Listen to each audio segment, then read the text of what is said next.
নমস্কার বন্ধুরা, ইটালি শহরের আরো একটা নতুন ব্লগে তোমাদেরকে স্বাগত জানাচ্ছি।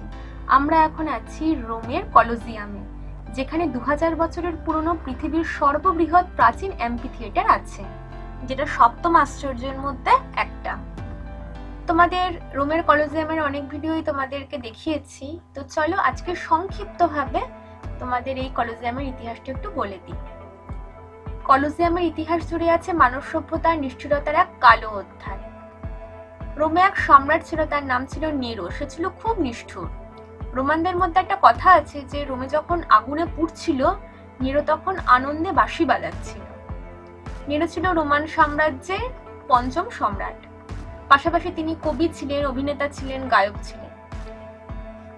ক্ষমতার লড়াইয়ে তিনি নিজের মাকে হত্যা করেছিলেন আর নিজের স্ত্রীকে হত্যা করেছিলেন অন্য নারীর কারণে। তো তিনি এতটাই নিষ্ঠুর আচরণ করছিলেন সেই সময়, তো সেনেটদের বিদ্রোহের কারণে নেরো পদত্যাগ করতে বাধ্য হয়। 64 খ্রিস্টাব্দে রোমের 14টা জেলার মধ্যে 10টা জেলায় আগুনে পুড়ে প্রচুর ক্ষয়ক্ষতি হয়েছিল। তখন তিনি সদ্য বহিষ্কৃত। রোম আগুনে পুড়ছে দেখে তিনি আনন্দে বাঁশি বাজাচ্ছিলেন। কথিত আছে উনি নাকি আগুন লাগিয়েছিলেন। পরে তার মৃত্যুদণ্ড যখন ঘোষিত হয় তখন তিনি রোম ছেড়ে পালিয়ে যান, গিয়ে আত্মহত্যা করেন। এই অ্যাম্পি থিয়েটারে 50 থেকে 80,000 দর্শক বসার ব্যবস্থা ছিল। নানা প্রান্ত থেকে শিল্পীরা আসতো তাদের কলাকুশলী প্রদর্শন করতে। আবার এটাও দেখানো হতো যে রোমান সম্রাটরা যে বীর প্রতাপের সাথে যে যুদ্ধ করে তার আদব কায়দা। এই তো ছিল ধরো শিক্ষামূলক জিনিস। এবার তোমাদের বলছি এর কালো অধ্যায় সম্পর্কে।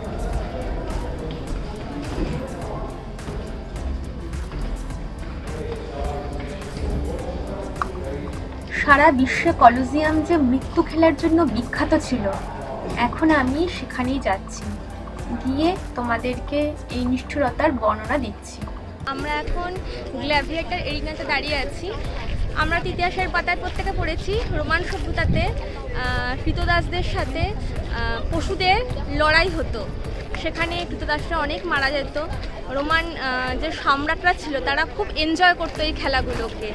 তো আমরা তার কেন্দ্রবিন্দুতে দাঁড়িয়ে আছি। সেটা ছিল এই মৃত্যু খেলার ময়দান। আর চারপাশে দেখতে পাচ্ছ যে গ্যালারি আছে, ওখানে রোমান সম্রাট সহ অন্যান্যরা বসে খেলা দেখতো। আর এই মৃত্যু খেলা দিয়েই তারা নিজেদের মনোরঞ্জন করত। উদ্দেশ্য একটাই, মৃত্যু, সে মানুষ হোক বা জানোয়ার। বেশিরভাগ ক্ষেত্রে মানুষই মারা যেত। তার কারণ হচ্ছে বন্যজন্তুদের মধ্যে ছিল বুনো হাতি, বাঘ, সিংহ, চিতা, ষাঁড়, হিংস্র কুকুর। এইসব পশুদের সাথে যারা লড়াই করত তাদেরকে গ্ল্যাডিয়েটর বলা হতো। তো দেখতে পাচ্ছ চারিদিকে অনেক গ্যালারি মতো আছে, যারা তোমাদের দেখায়। এখানে বসে ওরা খেলা দেখতো। এই দর্শক আসনে যেমন রোমান সম্রাটরা থাকতো, সেরকম সাধারণ মানুষও থাকতো। আর যারা যুদ্ধ করতো মানে গ্ল্যাডিয়েটর, তাদের মধ্যে ছিল হচ্ছে বন্দী, কয়েদি, কৃতদাস। এদের প্রশিক্ষণ দেওয়া হতো যাতে এরা একাই যে কোনো পশুর সাথে লড়াই করতে পারে। মাটির নিচে ছিল 34টা দরজা। এই ঘরগুলোতে বন্য পশুদের রাখা হতো, তাদের খেতে দেওয়া হতো না, তারা ক্ষুধার্ত থাকতো। আর সম্রাটের একটা ইশারাতেই খুলে যেত একটা দরজা।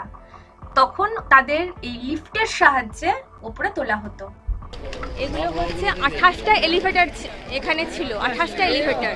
তো যখন পশুদের নিয়ে আসতো, বাঘ, সিংহ, হাতি সবাই থাকতো, তো পশুদের নিচ থেকে ওপরে তুলতো ওই এলিভেটরের সাহায্যে। এই যে একটু জুম করে দেখাচ্ছি, এলিভেটর মানে লিফটের ভগ্নাবশেষ ছড়িয়ে ছিটিয়ে আছে। ওই নিষ্ঠুর খেলার একমাত্র সাক্ষী কিন্তু এরাই। এখান থেকে তোলা হতো ওপরে, তো ওদের খেতে দিত না, ক্ষুধার্ত থাকতো পশুরা। তো ওপর থেকে তুলে এনে এগুলোতে দেখতে পাচ্ছ লোহার এই রেলিং মতো আছে, এখান থেকে এইখানে নিয়ে আসতো। আমি যেখানে এখন দাঁড়িয়ে আছি, তো এইখানটাতেই আর কি খেলাটা হতো। এলিভেটরে করে যখন ক্ষুধার্ত পশুকে খেলার ময়দানে নিয়ে আসা হতো, তখনই কিন্তু গ্ল্যাভিয়েটর মানে কৃতদাস জানতে পারতো কোন পশুর সাথে সে লড়াই করতে চলেছে। ওইখানে যেগুলো আছে ওখান থেকে সবাই এনজয় করতো, দেখতো আর কি তারা, সম্রাটরা। তো কত নিষ্ঠুর ছিল, বাট ওটা তো ইতিহাসটা আমরা অস্বীকার করতে পারবো না। তো ইতিহাসের সেই মোমেন্টে আমরা এখন আছি। চলো, সবে এসছি আমরা এখন, এখানে আরো অনেক কিছু এক্সপ্লোর করবো। একটা কথা বলে দিই, এখানে যে সাদা মতো দেখতে পাচ্ছি না, সিট মতো একটু আছে এখানে, এগুলো হচ্ছে ভিআইপি যারা, তাদের আর কি। এখানে নাকি তাদের নাম লেখা আছে, খোদাই করা আছে। তো দেখতে পাচ্ছ, অবশ্যই চলো তোমাদেরকে একবার দেখিয়ে দিই। মার্বেলে নাম খোদাই করা, তখনকার দিনের লেখা অনেক ভেঙে গেছে, কিছু কিছু আছে। ভিআইপি সিট, ভাবলেই গা শিউরে ওঠে। মৃত্যুর বিনিময়ে রক্তহলির মাধ্যমে রোমান সম্রাটরা তাদের বিনোদন খুঁজত। ইতিহাসের বইয়ের পাতায় পড়া সেই কালো অধ্যায় নিজের চোখে আজকে প্রত্যক্ষ করলাম। আমরা যারা টুরিস্টরা দেখতে এসেছি তারা হয়তো গ্ল্যাডিয়েটর ফাইট দেখতে পাইনি, কিন্তু এই স্থাপত্য তারা কিন্তু সাক্ষী থেকেছে ওই সময়ে। আমাদের যিনি ট্যুর গাইড তিনিও ইটালিয়ান। এই জায়গাটা দেখার সময় বলছিলেন যে ভাগ্যিস তখন জন্মায়নি, এখন জন্মে সত্যিই খুব লাকি। আজকে আমি তোমাদেরকে একটা ঐতিহাসিক ঘটনার পিছনের হিস্ট্রিটা বললাম, যেটা আমরা ছোটবেলা পড়ে এসেছি। তো তোমাদের কেমন লাগলো প্লিজ কমেন্ট করে জানিও, আর ভালো লেগে থাকলে ছোট্ট করে একটা লাইক করে দিও। চলো টাটা।